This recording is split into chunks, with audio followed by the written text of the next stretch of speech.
Hi, this is Jonathan, the Technology Coordinator here at Palmdale Community Church. This is a small tutorial video for the soundboard that we use here in the main sanctuary. We use a Behringer X32. It is a digital mixing console. It is a very powerful console, but it can also be a little complicated to figure out, so I wanted to make this video for anyone watching to learn to use it for training or troubleshooting or anything like that. Okay, so the first thing that I want to go over is, if you look at the soundboard, you see there's a right side and there is a left side. The left side is your main input channels, and you'll see that each channel looks the same. You have a select button, some LED lights, a solo button, a LCD screen, a mute button, and a fader. And each one is identical. These buttons control this channel, these buttons control this channel, etc. And this mixer also has pages. So it has 4 pages. The first page is channels 1 through 16. The second page is channels 17 through 32. And you can see as I go back and forth that it remembers where they were. The third page is the auxiliary inputs and some effects channels that I can talk about later. The auxiliary inputs are separate inputs that are used for like the computer audio. They use a 1/4 inch plug.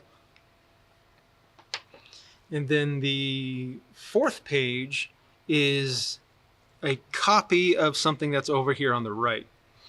There's some ways that you'd need to have them both visible. We don't use it very often, but it's nice to have. The most important control on the board is the fader.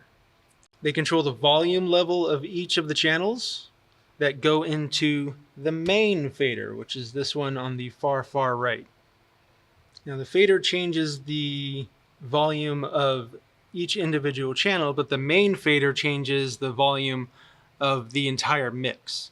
So if you have something mixed just perfectly, this will just change everything equally up and down. If this is not up, you will not get audio into the sanctuary. So make sure that this is potted up toward the 0. It's also called unity. This has to do with voltage. It's the optimal level for the proper amount of sound. Now each channel has these buttons here. This first one here on the top is called the select button. This is how you select the channel that you would then do other things to it. But before you can do that, you need to know what channel you're affecting, and that's what the select button is for. You can only select one channel at a time. The next button is the solo button. The solo button lets you listen to just that channel. You can select more than one solo button at a time. This is useful for if you hear a problem, you don't know where it's coming from, you can solo the channels one by one and try to pinpoint where the issue is coming from. You also see this light over here. It's called clear solo. It starts flashing. Because there's so many pages, you can get lost on where your solo is. So this just turns off all of the solos everywhere. The last button is the mute. This mutes the channel. It mutes the channel for everything. So I could have the fader all the way down, and that would prevent audio from coming out, but other people that are listening in to, say, the monitors could still hear it. But if I mute them, they can no longer hear it, even if the volume's all the way up. So if you have a musician on stage and they need to hear themselves in order to like tune their instruments, make sure it's not muted. But if you don't want it to go into the house, then you'd have to put the fader down. We also have mute groups, which are these 6 buttons over here. You can program these to mute a whole bunch at a time. This first one is the band mute. It mutes everything in the band except for the speaker and the handheld. Then we have a button for all. This mutes everything. And then I have a mute for the effects, so that if a vocalist wants to say something between songs, you won't get that reverb sound when they're just trying to talk normally. And then we have one to mute the stream. There's an output that goes to the streaming computer. This will mute just that output. So in case we need to turn off some copyrighted music or something that doesn't play over the internet. There are 2 free ones that are not programmed that we can program for anything else that we might need in the future. So going up to this section up here, the first thing I want to talk about is the gain. The gain is this knob in the top far left corner. This is where all the signal comes in for each channel. It comes to the gain first before it goes anywhere else. Now you have to select the channel, and then everything up here will be affected to the channel that you're selected. You can see it change if I go to different channels. So the gain is where you would set the incoming volume. This is where it comes from the stage into the mixer. This is where you set how much signal you're going to have to work with everywhere else. So the faders, you want to be mixing the faders around the unity mark. You don't want to be mixing down here. If you're mixing down here, it means you have too much gain. So you need to turn the gain down until you can mix into this range. If you have too little gain, you could have the fader all the way up and you just won't get enough signal at all. So you'd have to increase the gain. There are some times when you'll be mixing down here if there's if you need a lot of signal going to some other setting. We try to avoid it as much as possible, but it does come up. The next button over here is the phantom power. This turns on an electrical power that goes back through the cable up to the stage to power certain microphones. It's usually used with condenser microphones. This is a condenser microphone. It's used for the choir. If you have this plugged in and there's no signal coming from it, it's because it needs phantom power. Okay, so the next thing that I want to talk about is the EQ section, which is right here. It's short for equalizer. This is where you can affect the individual frequencies of the audio signal that you have. This is useful for tweaking the sound to make it a little bit better, or it's also good for getting rid of some problems that you might have. So the first thing you want to do to use this is, again, select the channel you want to affect. And then you can hit this small button right here, and that displays your settings in the big screen over here. Now there are 4 frequencies you can affect. Technically a 5th one with the low cut here, but it can only do one thing. The EQ can do more than one thing. So first you would turn it on. Now it's on. You can see that there's 4 different options here, and they correspond to these buttons right here. You have the high frequency, you have the high mid, you have the low mid, and then you have the low frequency. Now, this bottom knob is used to either boost or cut that frequency. It is better to cut than to boost. This middle knob is the sweep. So you're not stuck with one frequency. You can actually move it wherever you need to. And then this top one is called the Q. This is how wide or narrow of an area you are affecting. So one way you would use the EQ to get rid of a problem is first you would start with a wide cue. Then you would boost the signal. Let's say you hear a buzz in the system and you use the solo to find that it was coming from this channel. And now to get rid of it, you boost the signal, then you sweep until you hear the buzz really loudly, and you just go back and forth until you can pinpoint it exactly. Then you narrow the cue, and then you cut the buzz. And that'll eliminate the buzz, and because you're using a narrow frequency that you're affecting, it won't affect other frequencies around it, and you won't hear the instrument or vocalist sound any different. You'll just hear that buzz go away. And it's also used when you have feedback. You'd find where the feedback point is, where it's causing a problem, and then you just cut that frequency out. So that's how you use the EQ. There's two other controls over here. This one is called the gate. Again, you have your channel selected. You hit the small button to view it, and then you turn it on. Now the gate is used to get rid of low background sounds. When there's a pause in the music or the speaking, you might still hear some background sounds or maybe a small buzz from the stage. So the gate is used to cut everything off below a certain volume level.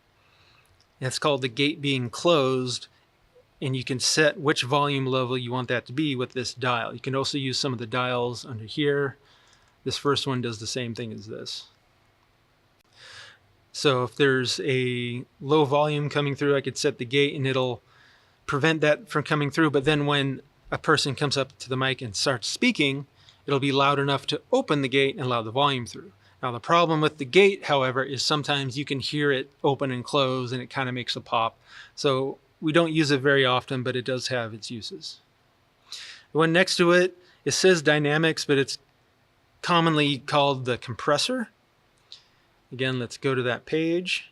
Let's turn it on. Now the compressor is used to automatically reduce the gain of loud volumes. So if somebody's talking very softly on a microphone and you have them boosted and then they start singing really loudly, it can get too loud for the room. So the compressor will actually lower the gain automatically to keep it within a certain range.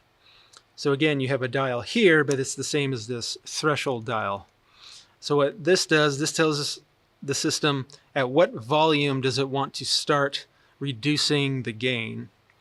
And then there's a ratio button, which is the second knob over here, which is how much it wants to reduce the gain.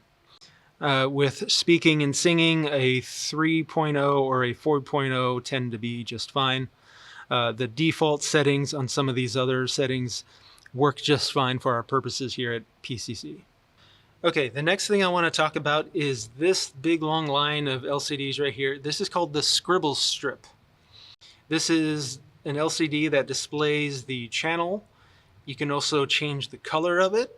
You can also name it and even use a small icon. Interesting enough, this one row right here, the LCD went out within a month of us purchasing this board. The company offered to fix it for free after we spent a lot of money shipping it to them. So here it sits unfixed. So to change the scribble strip, you come up here to the large screen, you hit setup, and then you use these arrows to tab over to the name icon tab. And here's all the different things you can do. You can change this dial to change the color. You can press it to invert the color, kind of like a light mode and dark mode. You can use an icon, and you press it to activate it. And then there's a library of predetermined names. Or you can select this last one, and you can type in your own name. It does get a little confusing with these dials though, but and then close, and then it'll be changed. And that's how you can name all of the channels that you have. Okay, we're done with the left side. I want to talk about the right side.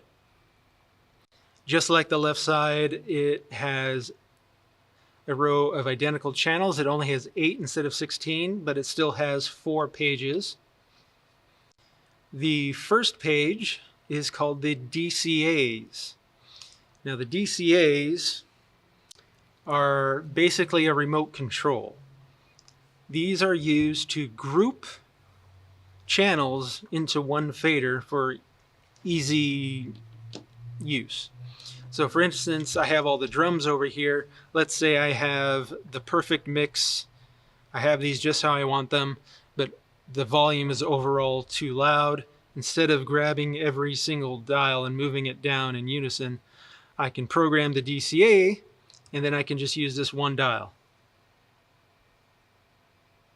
To program the DCA, you press and hold the select, and you'll see the channels light up.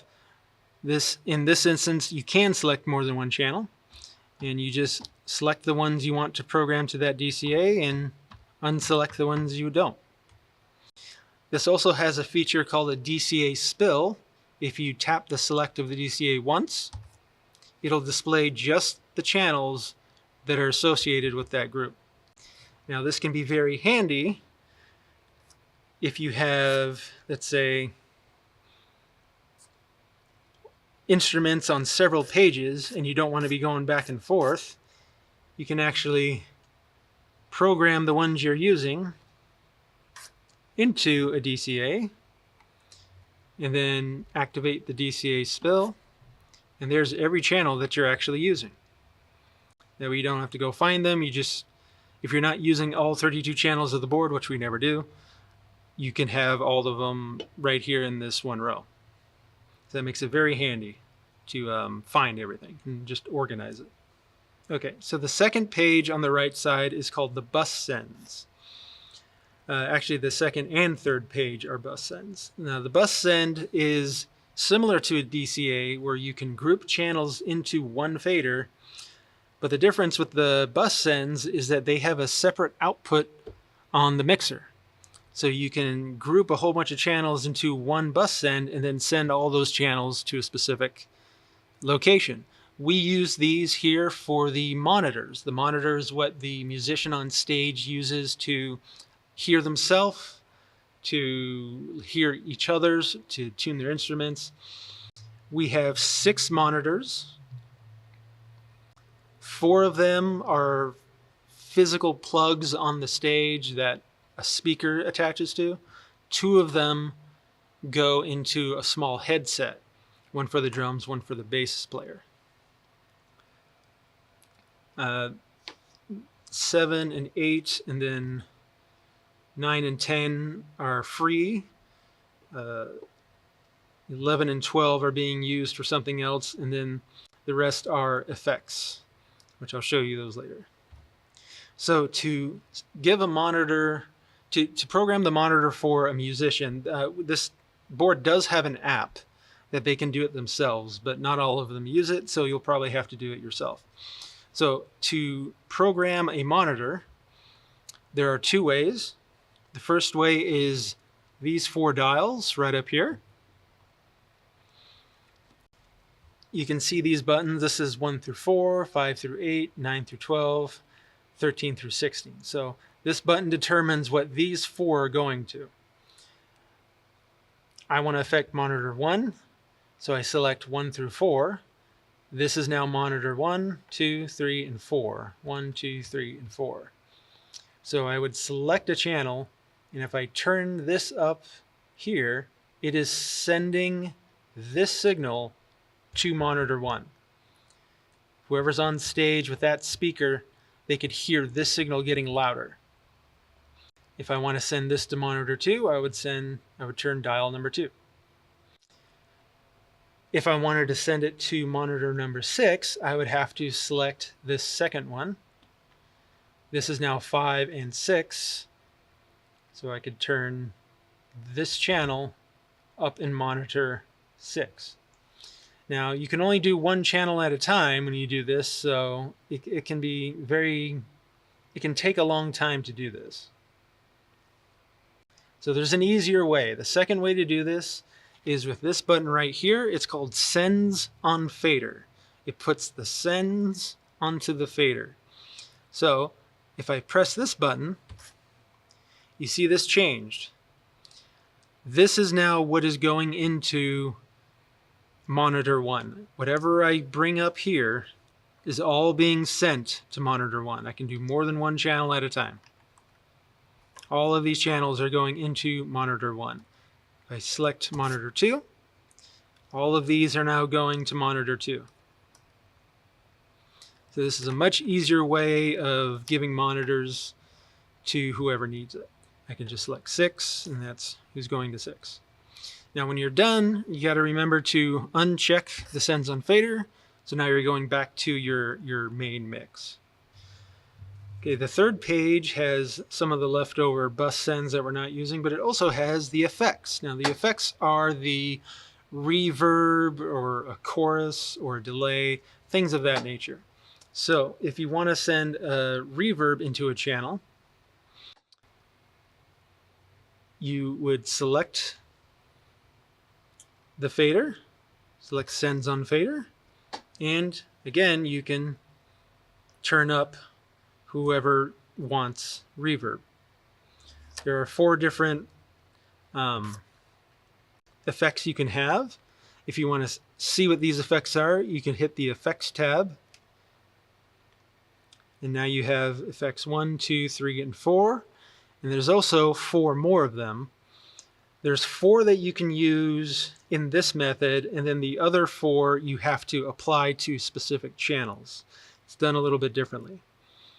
But for reverb, these are all the settings for the reverb. You can change some of the decay rate and everything. They're pretty much set, so you would really just apply it however you want to the channel to where it sounds good but not is obvious. You don't want it to sound too obvious like you're applying reverb. You just want it to make it sound fuller. The last page on the right side is called the matrix. Now the matrix is like a bus send, but it's only for other bus sends. It cannot apply an individual channel to it. Now I have this pre-programmed for the internal routing. This one right here actually is what goes out to the main house. The main fader here goes into this, and then this goes out. This one here is the mono out. This is what goes to the other rooms.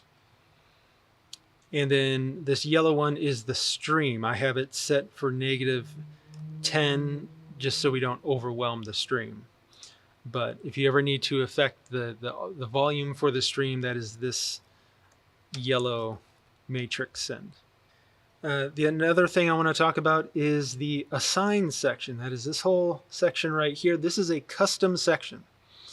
This you can control and program to anything you want.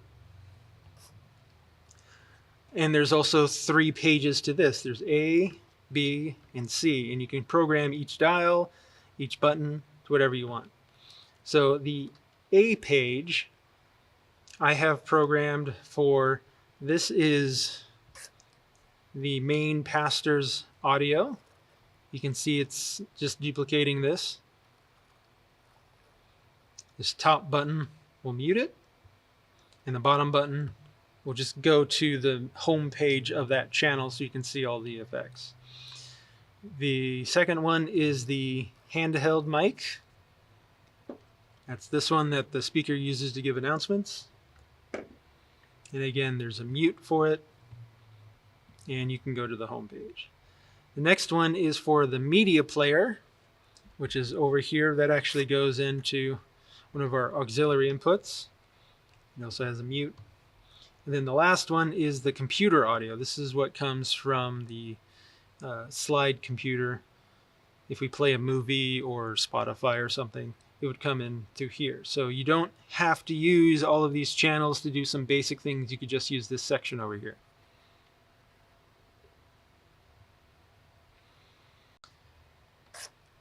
The second page is just kind of some default settings. The third page is what controls the SD card recorder in the back of the mixer. So we have an SD card reader that can record 32 channels. I have that programmed for this first row. This top one will bring you to the setup. This bottom one will start the recording. This next one right here will stop the recording. Third one will pause it, and the last one will play from it. And this is for the 32 channel recording. It records every single channel on here. There's also a USB recorder. You can plug a USB drive into here, and you can record a stereo channel that it comes directly from the mains. So you'd hit the view button, you'd plug in your USB card, and then you would just use these controls here to start the recording, stop, etc. The last thing I want to show you is how to reset the whole board. You can see I've messed up a whole bunch of stuff, and when the next Sunday comes along and the next person, instead of having to erase and redo all of these, you can just reset the board. And that is with the scenes. I have a few scenes programmed into this board. You hit the view, and you can see some of them right there. Number 6, the regular service. That is the one we use to reset the board with the proper routing at this time. So once you turn these dials to highlight the one, you press go. And then here's your yes, no to confirm. You hit yes, and the entire board is now reset. Everything's blank, everything's been erased, and you can start from scratch. So that's how you use the X32 here at Palmdale Community Church. Feel free to link back to this video anytime you need to figure out how something works, or if you need some troubleshooting, hopefully it'll help.